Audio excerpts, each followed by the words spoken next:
close your eyes and you listen to one of your interviews and just listen to the voice, what subtlety there is in a human voice. It's like the voice is really an internal organ, which we happen to wear outside our bodies, but it carries with it, especially if you're speaking off the cuff from your heart, it carries the emotions. And as a fellow human, you hear them, you sense them.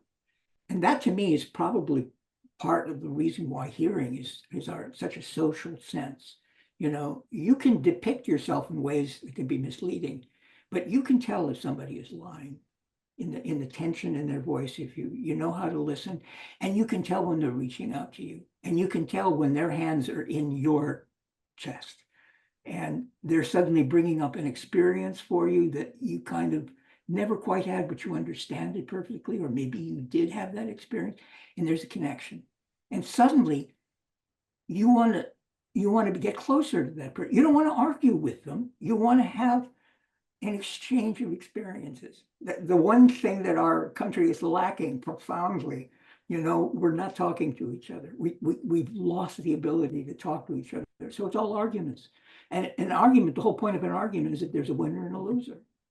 It's not about finding a common cause. So if I have any kind of mission, and you're helping me with this, Ray, so I want to thank you. But what's coming to my mind about if there's I'm hard to pin down, I know that, but if there's a part of me that's remained consistent in what I've done or what I tried to do, it's to see whatever walls exist, subtle, invisible walls between people, and try to make a peephole. Try to get somebody to hear somebody in a way they never expected to. Try to tell a story in a way that makes you realize, I've never been there, but I have been there now.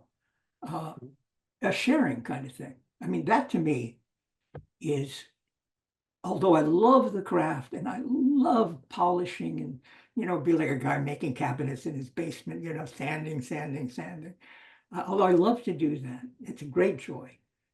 For me, the impulse, I think, is having grown up with so many walls around me, to just push them back and see what's on the other side. And usually what's on the other side is a lovely human being who is not wired or encouraged by the culture he lives in to be that way.